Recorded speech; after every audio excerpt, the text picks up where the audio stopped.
Nous sommes dans un autre monde, un autre temps. Le propriétaire des lieux est né ici, a grandi ici, il s'est construit ici. Dès son plus jeune âge, il est ému par une passion singulière, fabriquer, construire, créer. Alors quand j'étais, je me rappelle, en 6e et en 5e, le soir, quand j'étais revenu, je fabriquais des canons pour les échanger contre des paquets de petards. Du coup, je suis allé en apprentissage dans un collège à Limoges. Après, j'avais la meilleure moyenne de tout l'établissement parce que j'étais interne et le soir, je ne pouvais pas bricoler. Donc je me suis dit, ben, tant qu'à faire, on va faire quelque chose, quoi. Jean-Marie devient décorateur sur porcelaine. Durant son temps libre, sa maman encourage sa fibre artistique.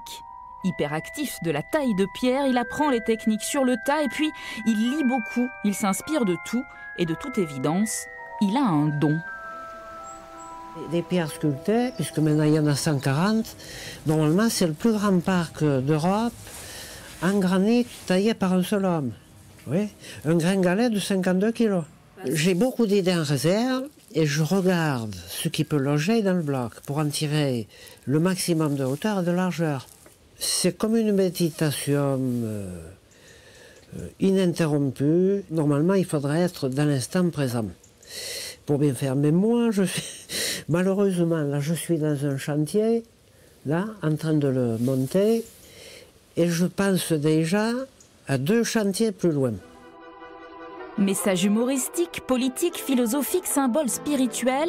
Depuis peu, Jean-Marie de Saint-Nicolas s'est lancé dans la construction de bâtiments. Tous ont un usage. Pour parvenir à les construire seul, il a un secret de force et de bonne santé.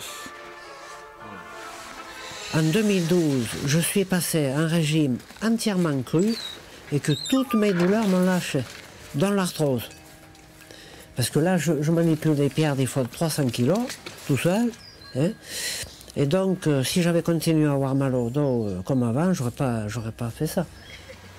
Pas de viande, pas de produits laitiers, quasi-autonomie alimentaire, énergie solaire, pas d'ondes, pas de portable, un accord parfait avec la nature pour une longévité garantie, avec peut-être un regret. Je n'ai pas d'enfant, je ne suis pas marié. C'est dommage peut-être que des gens comme moi n'aient pas d'enfants, parce que j'aurais à la fois un patrimoine et un savoir à transmettre. Alors Jean-Marie de Saint-Nicolas a choisi de transmettre son message de paix et d'amour, sa philosophie et ses bons conseils à ses visiteurs. Tout est lié et relié, finalement, hein, vous savez. Alors, il faut que les gens se rendent compte que les autres, c'est une part de nous-mêmes, parce que tout provient de l'homme. Tout provient de l'unité, en définitive. Et quand les gens auront bien compris que faire du mal aux autres, c'est une part de nous-mêmes, on s'aimera peut-être. Et Jean-Marie de Saint-Nicolas vous propose d'entrer dans son monde tous les dimanches après-midi, tous les jours en été. Une visite guidée pour goûter un instant à la poésie et au fabuleux.